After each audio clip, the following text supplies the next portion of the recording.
So some time ago, I was approached by this amazing woman named Raquel Jaramillo, who is now much better known with the pen name R.J. Palacio for an incredible young adult novel that she wrote called Wonder. Just want to make it, oh, love it, love it. Oh, come on. You don't want to see me. And she herself was an amazing book jacket designer, and she called me one day and said, hi, I don't know if you remember me, but I'd like to have lunch with you and talk to you about something. And so we met, and she said, you know, I don't think anyone has ever created a book to teach graphic design to children. And as soon as she said it, I thought, oh my God, you're right. And she said, I think you should do it. And I just thought, well, wait a minute. I don't have kids. I don't know any kids. And I don't like kids. All right, let's go. Because it put me outside of my comfort zone, which I think is good. But also, it made me reevaluate learning about graphic design and what graphic design is. And so one of the first things we had to determine is who is our audience? And we thought, all right, let's say tweens, let's say 10 to 12. And I knew what the cover was going to be right away. I wrote a novel about graphic design students called The Cheese Monkeys, and the last two words of it are from the teacher, ready, go. And I just thought the cover should, it has to work formally in an interesting way, but also it has to, raise a sort of question, what, formally this is telling you one thing, and in terms of the content, it's telling you something else. And that was the starting point. So, of course, I had to use the obligatory photo of myself at 5 years old. It's from kindergarten, to sort of draw the reader in, like I was a kid too, actually, believe it or not. And then we had to think about what about graphic design are we going to teach them? I didn't learn about graphic design in any kind of formal setting until college. And it was only in my fourth year that we learned about the history of graphic design. And I quickly realized that for our purposes, there were certain aspects of graphic design that we were going to have to leave out, as in sex, politics, and war propaganda. And I remember that those were really a huge component of learning about the history of graphic design in college. But now, if we're talking to 10 to 12-year-olds, I don't want to talk about that stuff. I want to talk about the basics, what makes graphic design. Let's really pare it down. And so this was one of the initial chapter subject breakdowns that I did. And we started with form. And form is what something looks like. And one of my favorite exercises in form is let's look at graphic design that we cannot read, because that forces us to just completely consider it formally. What does it look like? Where is the type placed? What makes for a dynamic composition? I'm a huge Japanophile. I collect, all sorts of stuff, but these are examples of Japanese matchbooks. And the one on the left refers to an oil company, and the one on the right refers to a boat race. And it's about, these are basic, really strong compositions, and that's what I wanted to impart in this lesson, if you will. And then, the components, it's so, simple, but you have to think about it, like big and small. Big and small are very, powerful tools in creating graphic design. And so I set up this, here's a very cool, simple design trick. And I learned this in design school very early on. If you take a small image that looks like it might be interesting and super blow it up, you're going to give it a lot more power. And then I very much wanted to incorporate these lessons that I was talking about into actual projects that I did, i.e. book covers. And so this is probably the first kids book that refers to Samuel Beckett. I did a cover for a biography of him, and I had seen a Beckett play in college where, I can't remember which one it was, but it was just a small floating head in the middle of a stark black stage, and who was, uttering all this, Beckett stuff. And formally, it made a huge impression on me. So this is, blowing back up, but then shrinking back down, and also giving that power. Also, by the way, there's a phrase, try, fail, try again, fail better. And for years, I had thought that was Steve Jobs. It is not. It is Samuel Beckett. So then with big and small, we have scale. And this is a comic book graphic novel cover that I designed for Frank Miller for Batman: The Dark Knight Returns.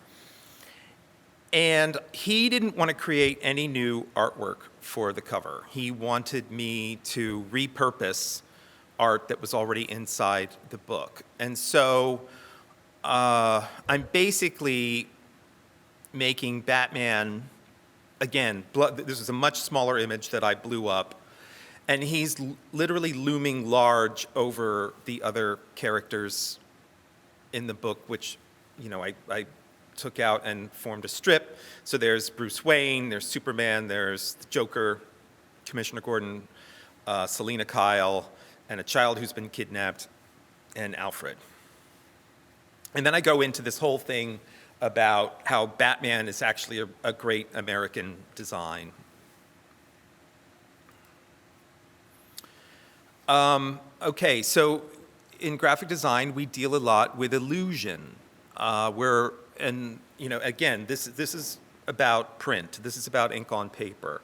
So how do you create the illusion of something being in front of something, something being in back of something? And this was a technique I used on a seminal book of art history, or 20th century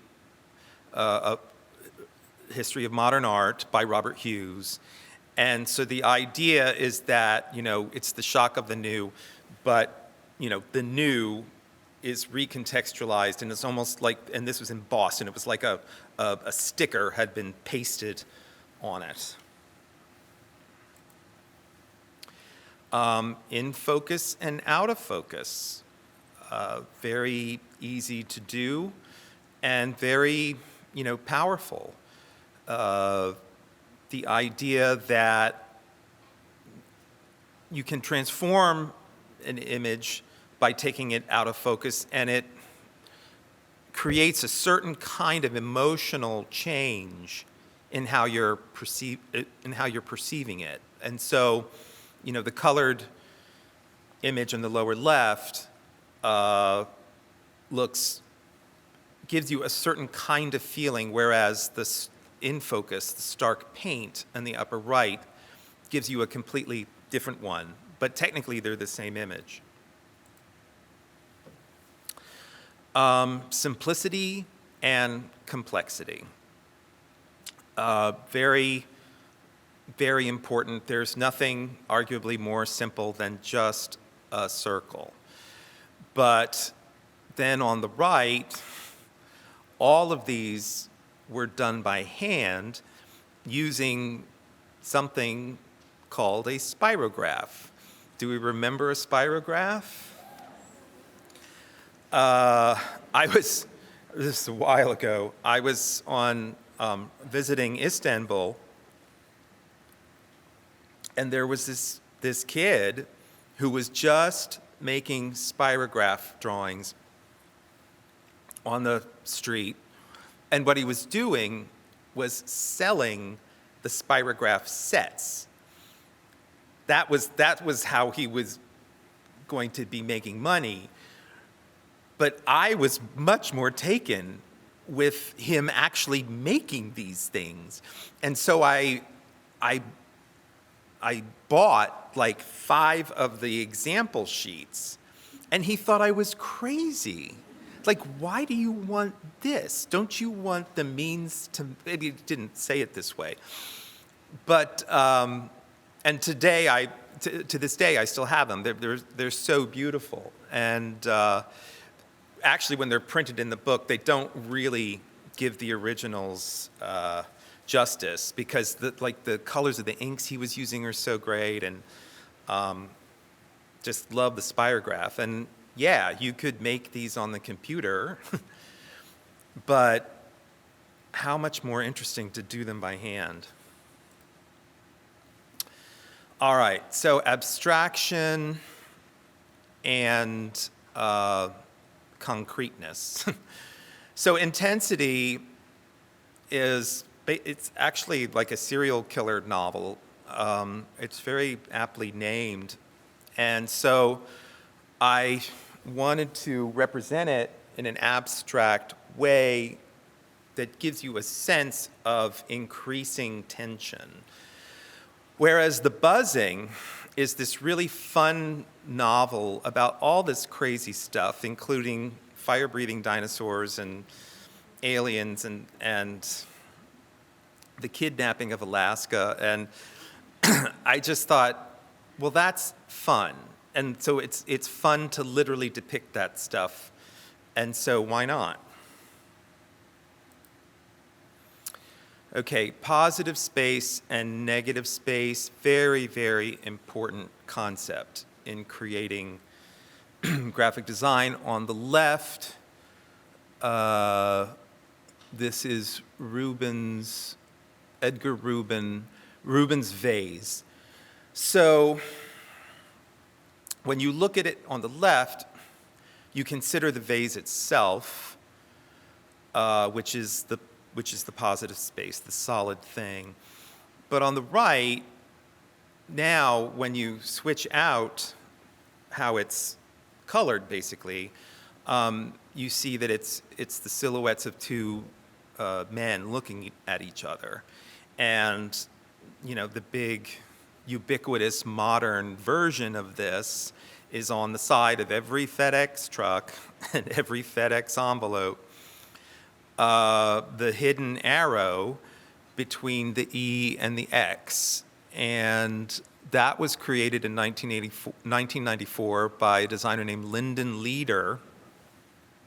He was working for Landor Associates, and he did have to alter the typeface to make it work, but it's absolutely ingenious. And I think the best part about it is that it's going from left to right, which in our culture implies progress, implies your package is starting at this one point and it's making its way to its destination.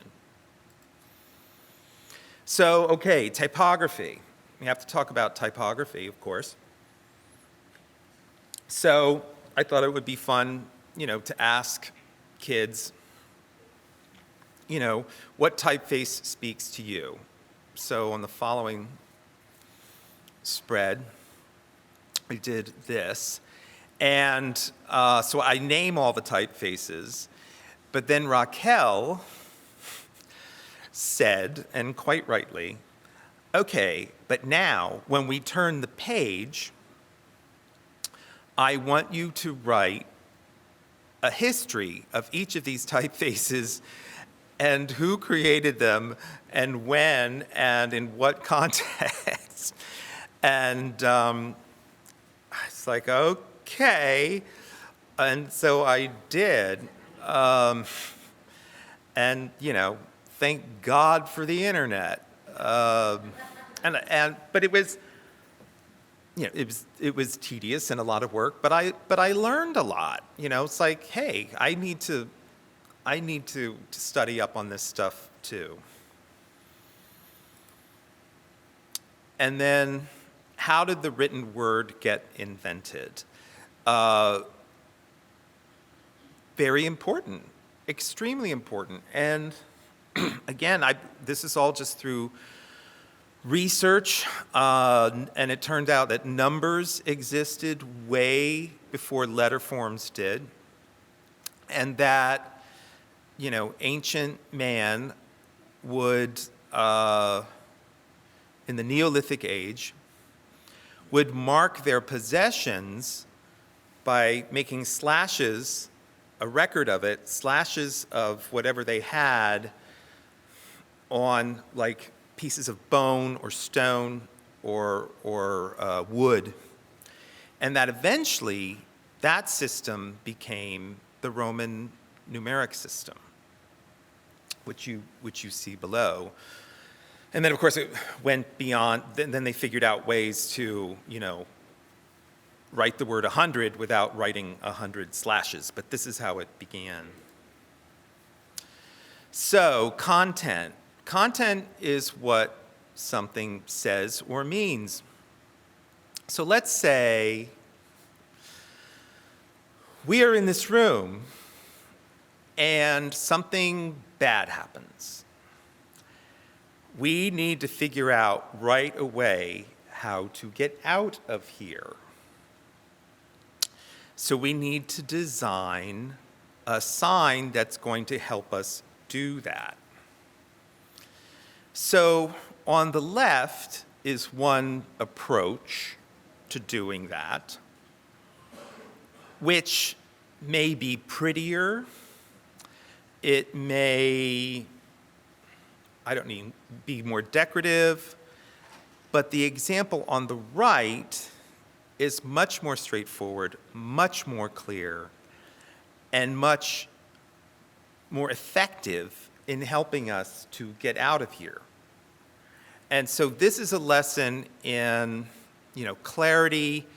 What is, your content is based on what the problem is. I need to get the people out of this room in the most expedient, clearest, and plainest way. Form follows function. Does anybody know who said that?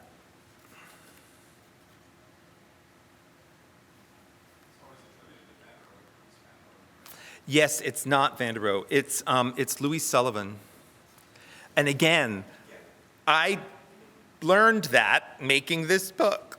Louis Sullivan's an amazing architect who made these incredible buildings in Chicago. And my friend Chris Ware is dedicated to helping preserve them of what's left. But it's no accident that a fork looks like a hand, because it's an extension thereof. And the Romans invented it because they were tired of, getting their hands dirty eating their food. All right, so how do you teach a 10-year-old the difference between sincerity and irony? Or should you even? But this was based on like a Type 101 lesson that I had I went to Penn State University, and really the assignment was select a word and then make it look like what it says it is. And I think the two that I did were meticulous and slipshod.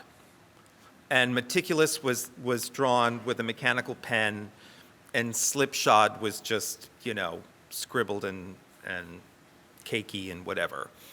So for this, I just decided to flip them and use filthy and pristine. Sincerity, what is sincerity? Sincerity is you mean exactly what you say. There's no hidden agenda. You are really completely telling it like it is. Irony is much more complicated, but it's basically, irony, however, is a bit trickier, and that's the whole point of it. It's kind of a difficult idea to understand. It's about opposites. When you are being ironic, you are saying one thing, but meaning exactly what it isn't. So you might ask, why on earth would anybody want to do that? And that's a good question. One of the reasons is that the message sender is tired of being literal and wants the intended audience to work harder, with the result that when they figure it out, they'll think it's funny or at least interesting. I will admit that this is the idea I had for the cover of this book. The form and the content seem to be at cross purposes. It's the form of a stop sign, but it's telling you to do the opposite. This is meant to first attract your attention, then to make you want to investigate it and figure it out. And I think that's what all book covers should try to do. So then at the end, we wanted to do like 10 workbook assignments. And this is actually my real-life godson, Jeff Spear. And on the left, that's a rebus message saying, I, designer.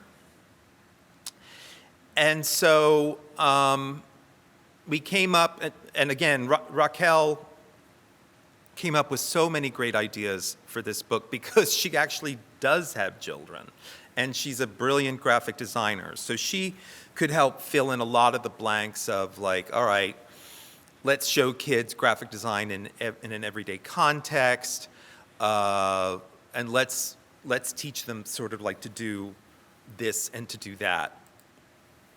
So one of the projects was a color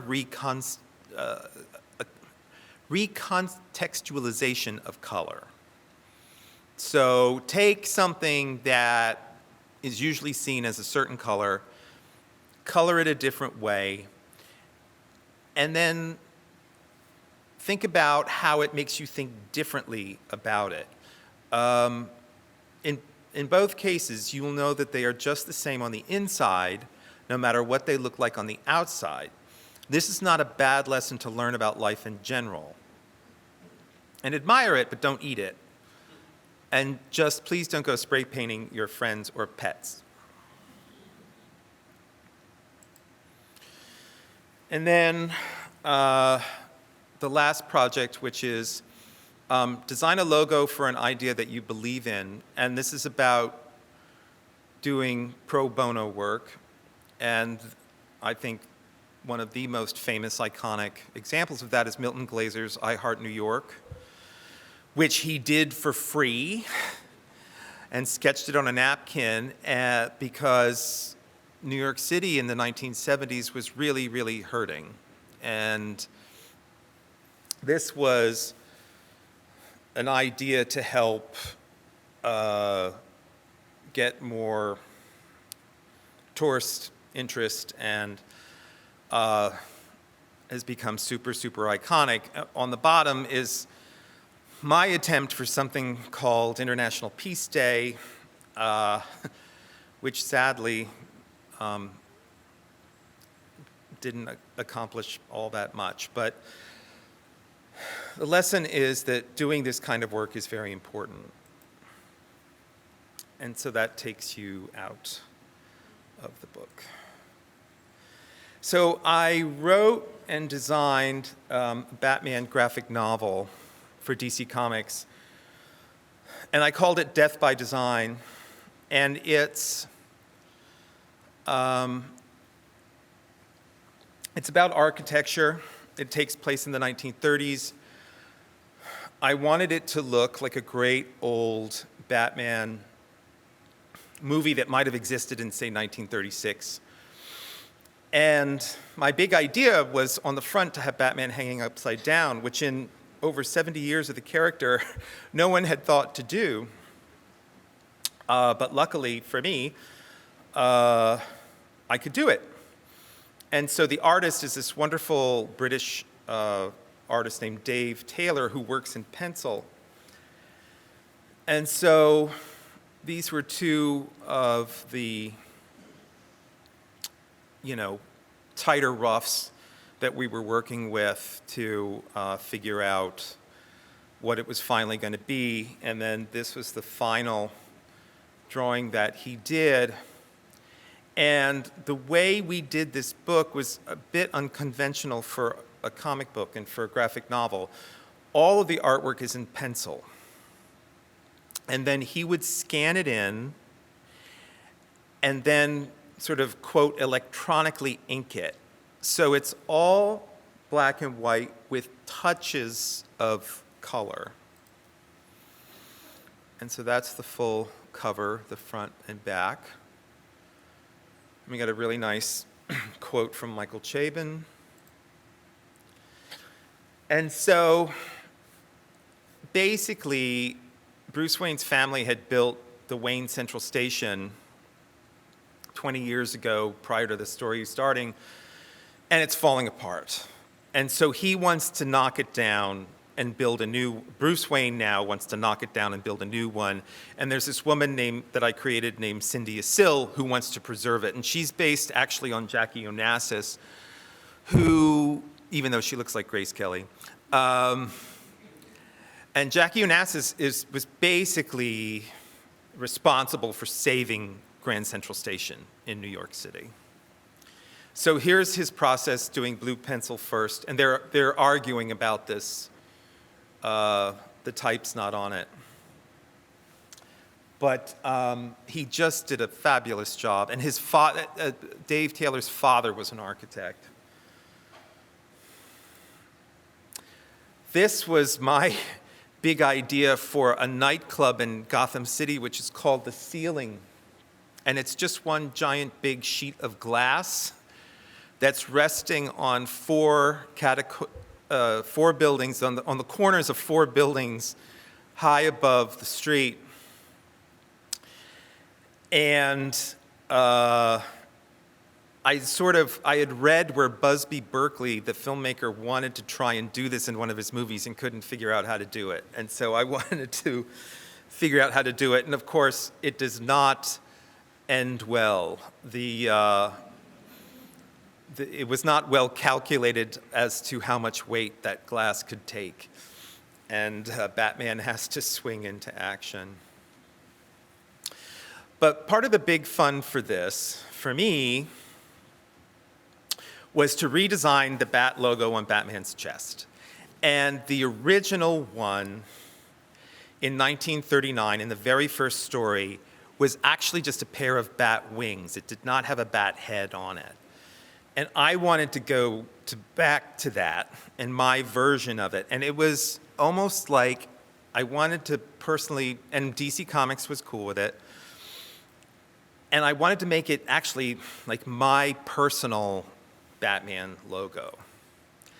And so here's a pencil drawing from early on where Batman's testing this one experimental weapon.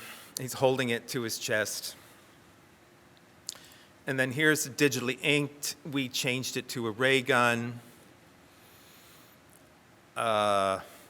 which I just thought, again, looked incredibly cool.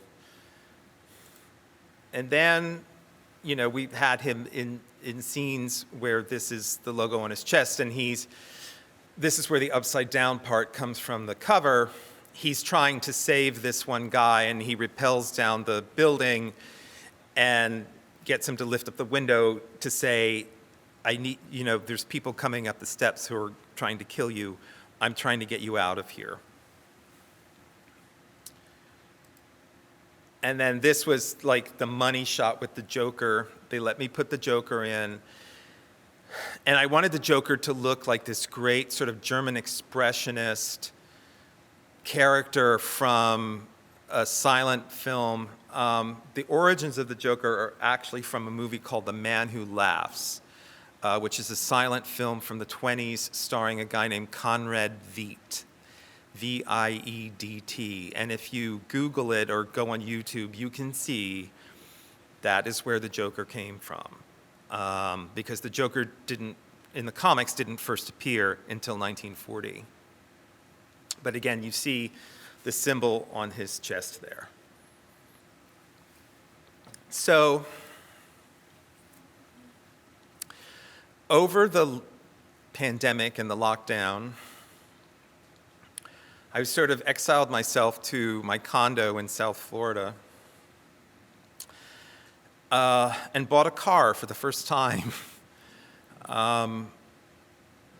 And I'm in South Florida. I want a convertible.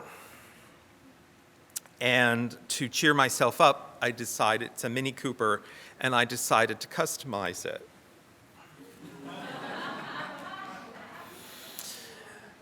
And this was so much fun and not that hard to do because I found the right people to help. And it wasn't even that expensive. And they said, you don't want to do this with paint. You want to do it with decals. So all the yellow and then the bat wings are just a wrap.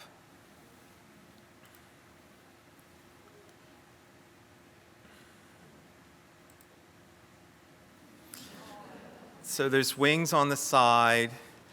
And then I did go a little insane and powder coated the wheels blue. So it's this kind of combination, and it was red originally.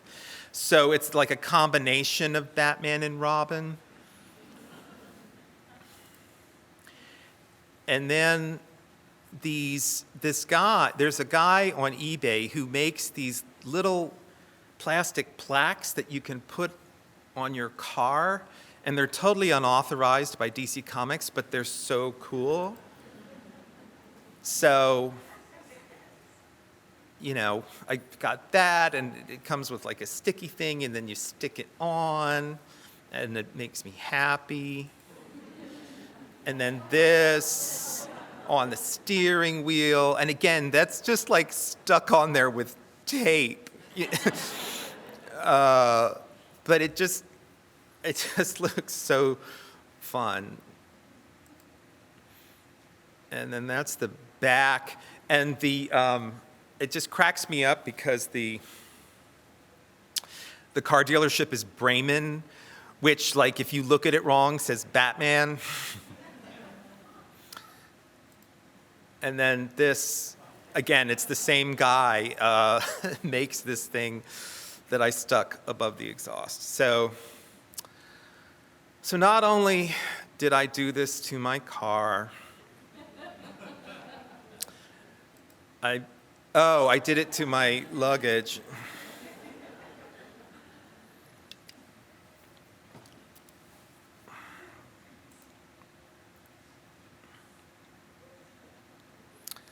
And then, if you'll look closely, I did it to a pair of shoes.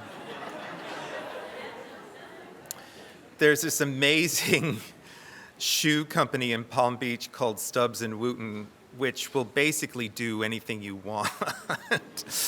But you have to give them the files to do it. But as you'll see, I'm wearing them tonight. And So yeah, this is all very decadent and awful. But I do, the next thing I want to look into is a customized polo shirt, because I think that would be really fun. But I haven't done that yet. All right, so 30 years ago, I made this, and the first TED Talk I did, I go into the sort of history of it and how I made the decisions to do what I wanted to do with it. But I don't really draw, but I did draw that. And it's based on a book of paleontology, which I'm about to show you.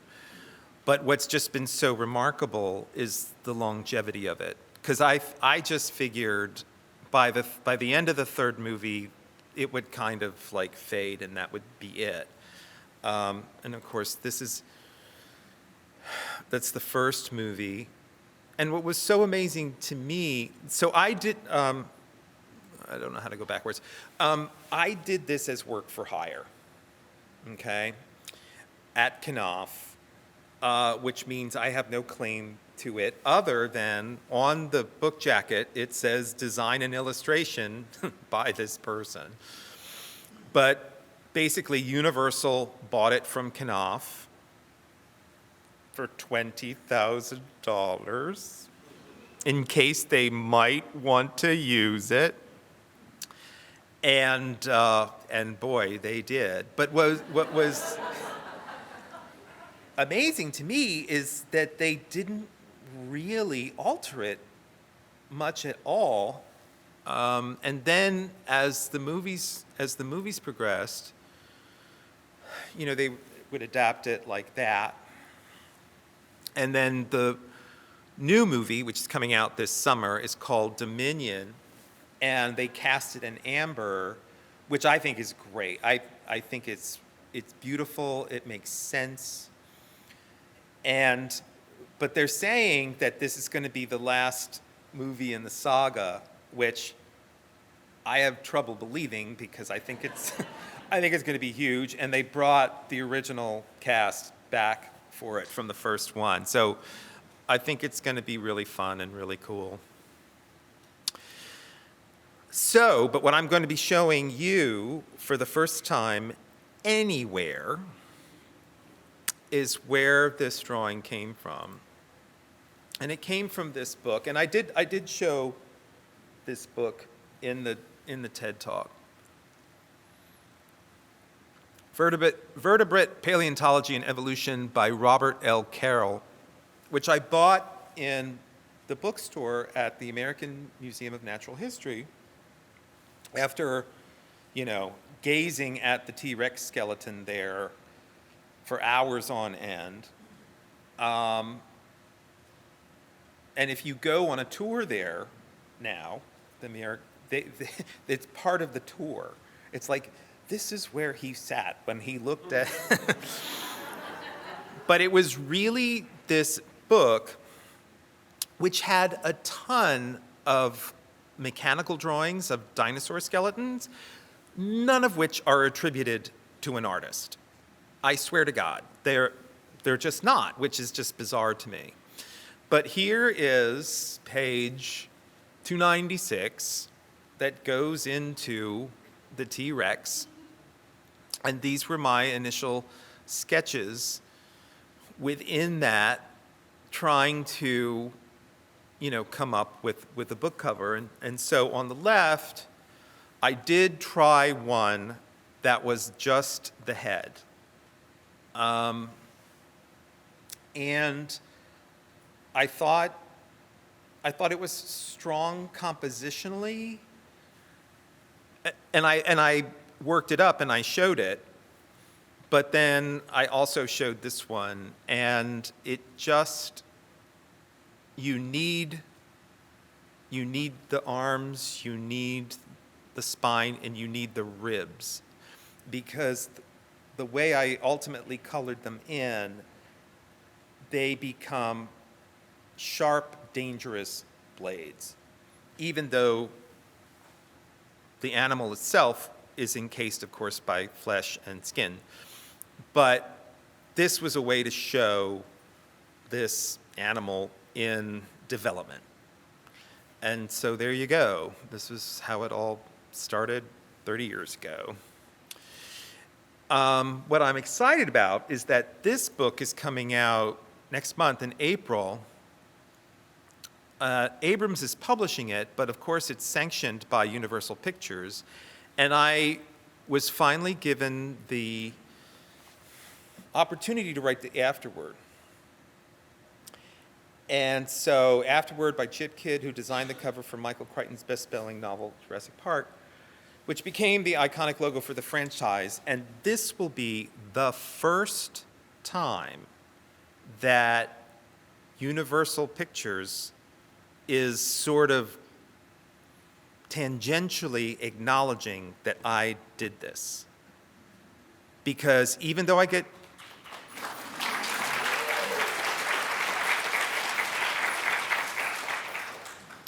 and it's just been so interesting to see over the years, because like everybody in our community knows I did this, and there's, you know,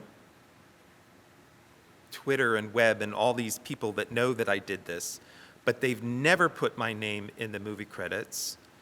And I think, you know, they're afraid to acknowledge it because they think that I want money from them or something. But this little book about the Topps trading cards will finally, in my mind, like, here it is on the record. This is an official Universal Pictures publication, and there it is. All right, so.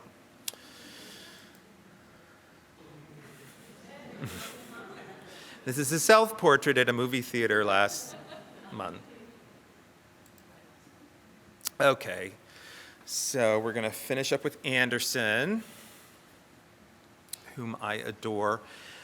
His mother, as you may or may not know, was Gloria Vanderbilt, and she was published by Knopf, and she was a prolific writer, and I designed her book covers for over 20 years. And we became great friends, and she was so interesting and so sweet and just an amazing person. I mean, my God, she lived 6 or 7 lives up till the time she died at age 93. But eventually, her son is Anderson Cooper, and I, through her, met him, and then started doing book covers for him. He did a memoir, and I did the cover for that. And then last summer he contacted me because he was writing a new book about the history of his family, the Vanderbilts. And part of the reason he was doing this was because he had just had a child through a surrogate, Wyatt, and he wanted his son to know the real history of the family. And it is warts and all. It's not a great celebration of the Vanderbilts or their legacy. It's really about, he calls it, the Vanderbilts were the first nouveau riche family, although they weren't perceived that way. But Cornelius Vanderbilt in the 19th century made all the money through being a railroad baron, and then subsequent generations just kind of squandered it all. So this was a freelance job. It was for HarperCollins was publishing it, and they had sent him a bunch of covers for it that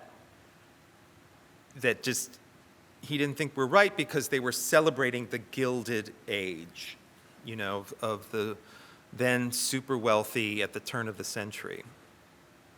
And he wanted something that was more honest. And so the first idea was a picture of Cornelius Vanderbilt. And I found this on a stock agency, and I liked, it's a daguerreotype, and it's got all of what I call the scutch on it, all those like lovely markings of it, you know, being mishandled over the years. And so then he said, what happens if we colorize it? And it's like, all right, we can do that. But now I want to, again, we're going back to composition, I want to stage this in an interesting way that shows that there's some kind of discord going on. And so I did this sketch, and I did this sketch. And I sent them to him, and he liked them, but he didn't love them. And he wanted me to further explore things. And so when I mean, again, I haven't given a talk like this in 3 years, so I'm like out of practice. But when I'm at a school, I definitely like to show work that gets rejected. It doesn't matter who I am. It doesn't matter what my reputation is. If I'm not doing the best service to the book in terms of what the author thinks, it doesn't matter who I am. I'm not doing what he wants and what the book needs. And so this is, in this talk, this is the only rejected stuff that I'm showing, but I get stuff rejected all the time. I always will. As long as there is breath in my lungs, there will be people rejecting what I do. And I think the lesson to be learned from this is like, okay, you don't like this, then this is an opportunity for us to do something better. So then I started to do more picture research, and I found this, and this is Getty.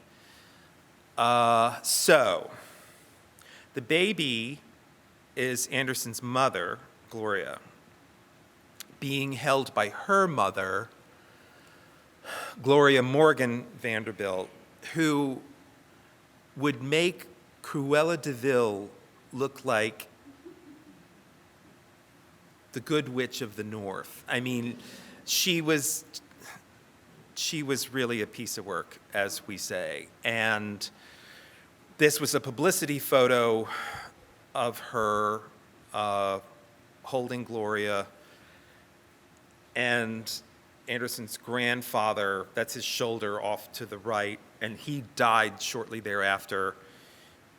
And Gloria Morgan was a terrible mother who would shunt little baby Gloria off to her nanny, and it was the 20s, and she was a flapper, and she wanted to have a good time.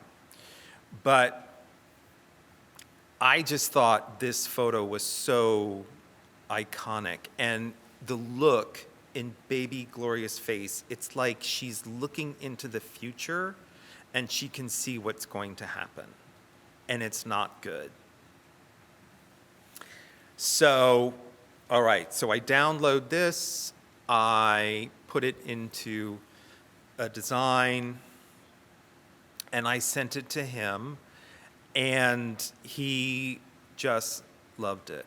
He's like, this says it all. This is exactly what my family is about. And so it's unusual for me to be directly working with him. Publishers don't like that, especially a freelance, if it's a freelance publisher. So HarperCollins, basically what he did was he approached HarperCollins and said, I want this person to work on my jacket, and I want to be able to work with him directly, because this is how we're going to get to the solution that we need to do. And so then the art director emails me and says, hey, Anderson wants you to do this. You can work with him directly. Is that okay? And I was like, absolutely. But that is unusual. Like in the process, especially like in my day job, it all has to go through the editor and the editor-in-chief, and then it goes to the author. Now, I've been doing this for so long, 35 years, that there are certain authors that I can work with directly because we have a track record like Haruki Murakami, James Elroy. But you have to respect the publishing process and how things get approved. All right, so the book comes out, it's a big hit, and this is all last fall, and I wrote to him, and I said, and then this is incorporating the spine and then the back ad, and you can see Gloria in the lower right of the back cover, and the echo of the look in her face with the look of her face as a baby. But it's a montage that gives you an idea of, the wealth and the lavishness and all of that. So the book comes out, it lands at number 2 on the New York Times bestseller list, and frankly, that's not because of me, that's because of him. And so I wrote, so he sent me a text of him, like a film of like going through the book, and he was so excited. And I said, oh my God, that's so great. And I was in New York City at the time, and I said, can I come by and say hello and get you to sign some books for me, for my mother, for my aunt? But I'd also like to meet Wyatt. I haven't met Wyatt yet. And he said, certainly. Why don't you come by lunchtime on this date? And he will be awake, and, I don't have to go to work till like 4, and we can like hang out and do this. So I did. And he really is exactly who and what you see on TV. I've met A-list celebrities before. He is so not phony. It's great. And so I went there. He lives in the West Village. I won't say where. But I will. It's a converted 1910 fire station. Unbelievable. And that's pretty much public knowledge. So I'm not like telling anything bad. But then I had this bling idea. So this is Halloween 1968 in Lincoln Park, Pennsylvania. That is my brother on the left. That is my mother in the middle. And that is me on the right. And I think I'm 4. And my mom made those outfits for us from scratch.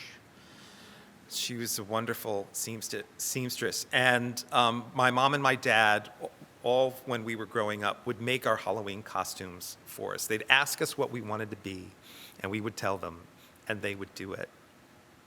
And it was really amazing. So this was, 1968. The Batman TV show was in full swing.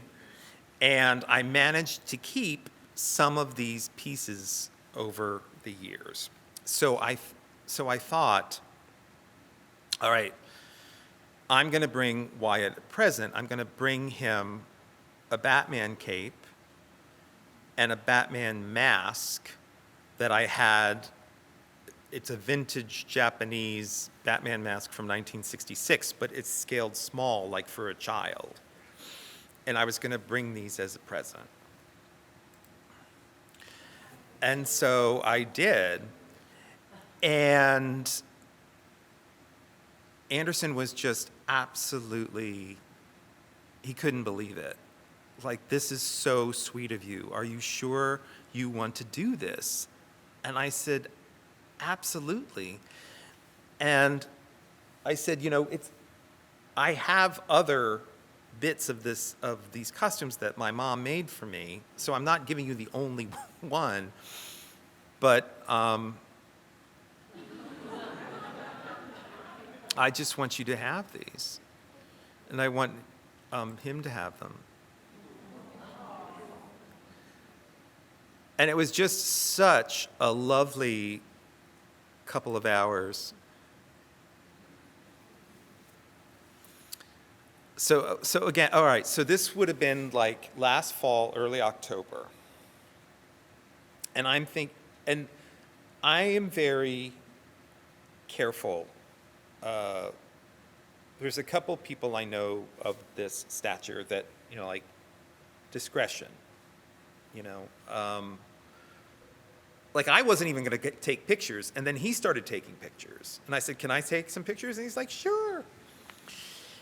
But then I thought, all right, that's it. And then my dear mom, who's 88 years old, I have to figure out at some point how I'm going to tell this to her, because she'll be on a bus to New York to come see Anderson, which has happened,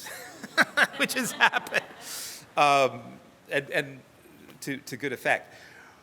But I decide, all right, I'm not posting this on social media. I'm just, this is a nice, lovely, private moment. And eventually I'll tell Mom, but other than that, I'm going to be discreet.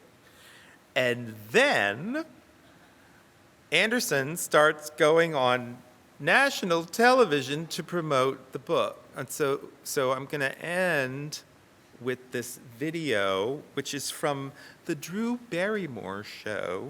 You just had Halloween. Did Wyatt dress up? So yeah, he did. I actually brought up a picture. A friend of mine, Chip Kidd, gave me. I know it's a weird picture. Let me just quickly explain. Chip Kidd, who did the book jacket for my book, he's an amazing designer. He has an incredible Batman collection.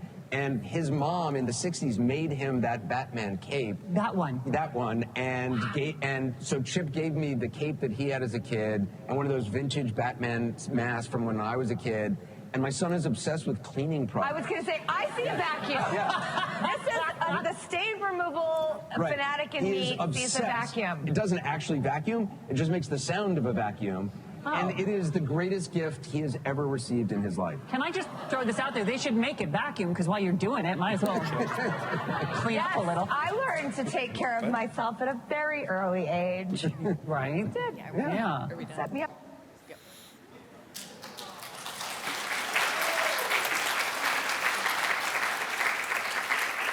So he did that not one, but 4 times. He did it on CBS This Morning, he did it there, and he did it on Stephen Colbert, and I can't even remember where the other one was. But, so my mom, she goes to this lady, literally, it sounds like it's from the 50s, but she goes to like this ladies' auxiliary meeting the following Monday morning, and one of the other ladies at the meeting is like, well, you got quite a shout out from Anderson Cooper on television. And she's like, what are you talking about? And then they told her. So anyway, it was just a really, really sweet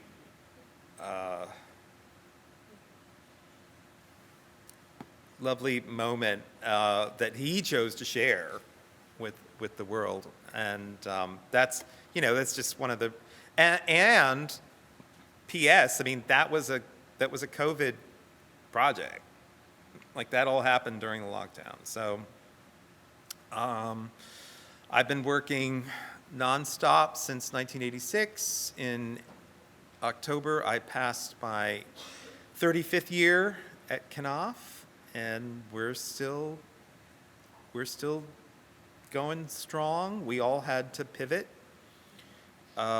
which we did, and they're slowly opening the office back up, and I hope to be back in there full time in the summer.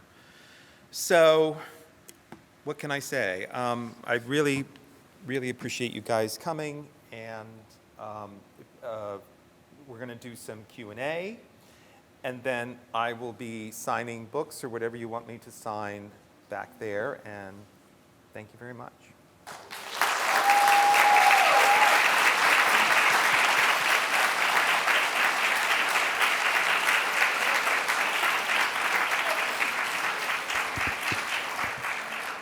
So we're open for questions. Would anybody like to ask a question? Show hands over there.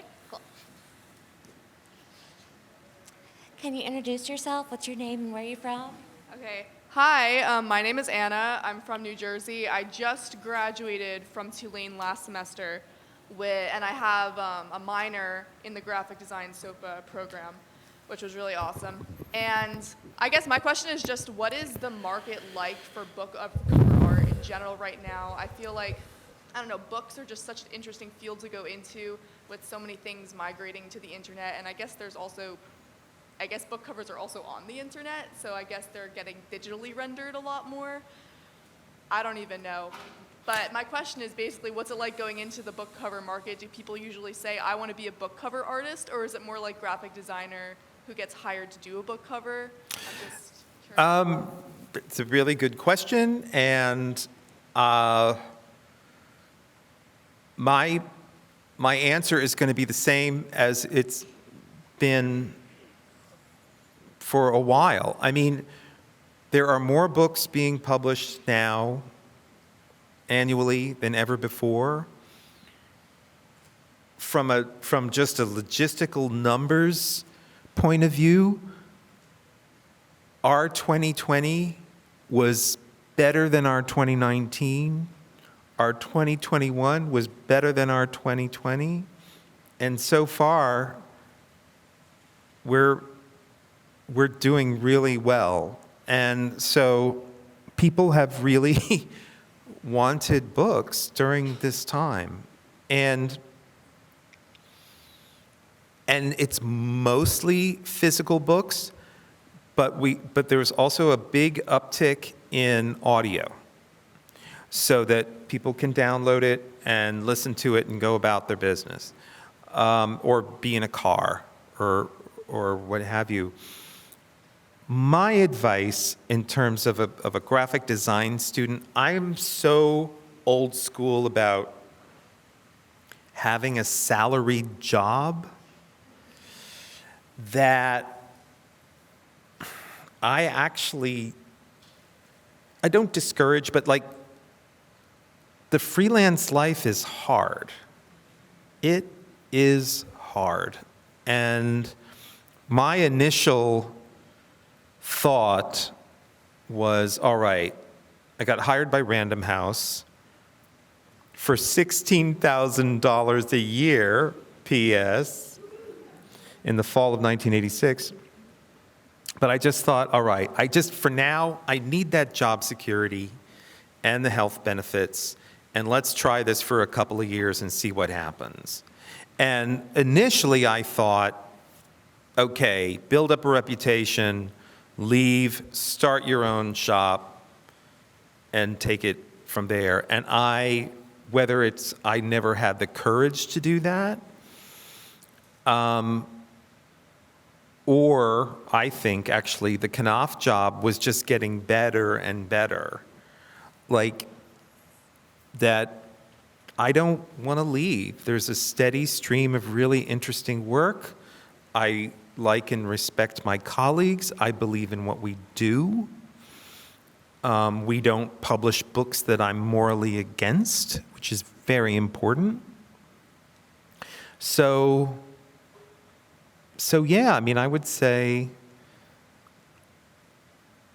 if it's something that you think you're going to be passionate about, pursue it. But get hired by a firm. That's my take on it. Good advice. All right, we have another question over here. And can you introduce yourself and where you're from? I can. Hi, I'm Adam Newman. I'm a graphic designer in New Orleans, and I also teach design in the School of Architecture at Tulane. I have two questions, actually. First, have you seen The Batman? I have. I figured you were probably given they probably called you. I did the fan screening on Tuesday. All right. You're not letting anything out.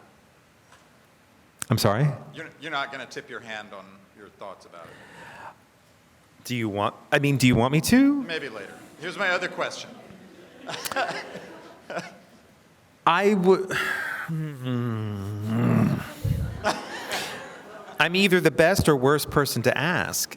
I think the actors are great. I think the suit is great. I think the car is great. And I'm trying to think about how to talk about it without spoilers. What they did away with, and I think Matt Reeves is a genius, and of course I can't wait to see the next two. But what they did away with, and I knew this going in, they took away the entire Bruce Wayne as wealthy playboy persona. So he's kind of this recluse weirdo. And, I mean, he's still very wealthy and all of that, because you need to be to do all that stuff. But he, as Bruce Wayne, he makes one public appearance in the film, and it's to pay respects at a funeral. And I just always... I hated Christian Bale's suit. I just thought it looked clumsy and stupid. I think the new suit is great. But Christian Bale was really good at being the wealthy playboy. That scene in The Dark Knight when he lands by helicopter onto the roof of the building with with the girl on each arm. I mean, and of course it's all an act, but that duality is part of what makes the Batman mythos so strong. And when you take that half of it away,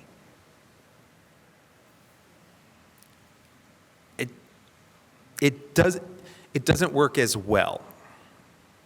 But there's thrilling moments in it.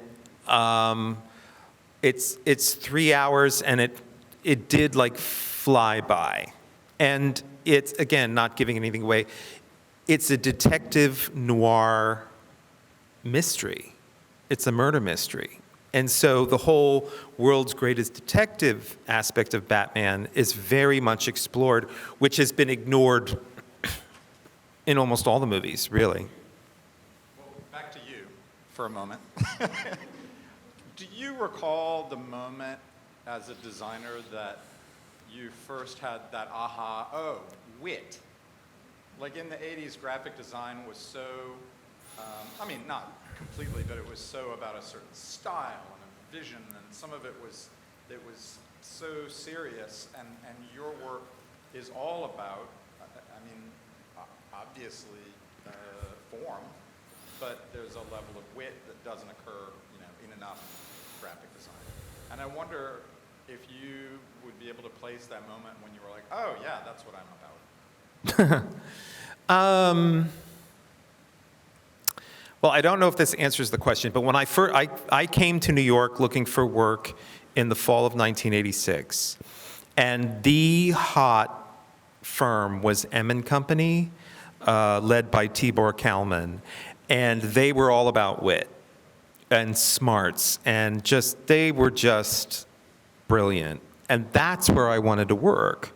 And I got an interview with them, and I got an interview with him, and they were very complimentary, but they didn't have an entry-level position.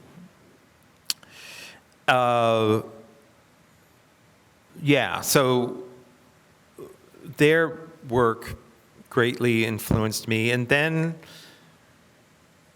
when I started doing book covers for David Sedaris, it's, when you're designing for a humorist, I think it's a very fine line to walk, because you do want it to look witty, but you don't want it to look hilarious, because that's bogus, So I do think the Sedaris covers taught me how to be witty, but not beyond that. Do you have any questions from this side of the room? Could you introduce yourself and where you're from? Yes. I am Timothy Seiler Jr. I'm from Baton Rouge, but I'm a freshman over at Nichols State University in Thibodaux. My question is, you mentioned a lot about your work on Batman. However, over there you have some work on Marvel Comics. Yes. So what was it like working directly with both of those comic book companies and the differences in how they portray their heroes? That's a really good question. So I did a bunch of stuff for Batman and the DC universe. And then in the last couple of years, not because I've switched alliances, but just because I was a DC kid. I was a total DC kid. But a couple of these projects have come along which are Marvel. And I wasn't going to say no. Design a new cover for the new Spider-Man #1 by J.J. Abrams. Like, I'm not going to say no to that. The Marvel book that's here is called Marvelosity, which is the Marvel art of Alex Ross. And that, for me, was the completion. We had done Mythology by him, which was his DC Comics work. And then finally, we got the deal done to do the Marvel stuff.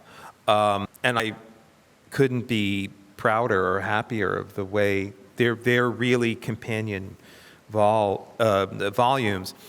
One of the other books they have here is a re-examination of Fantastic Four #1 that came out in this past fall, and so this coming fall, I'm doing the same thing with Spider-Man.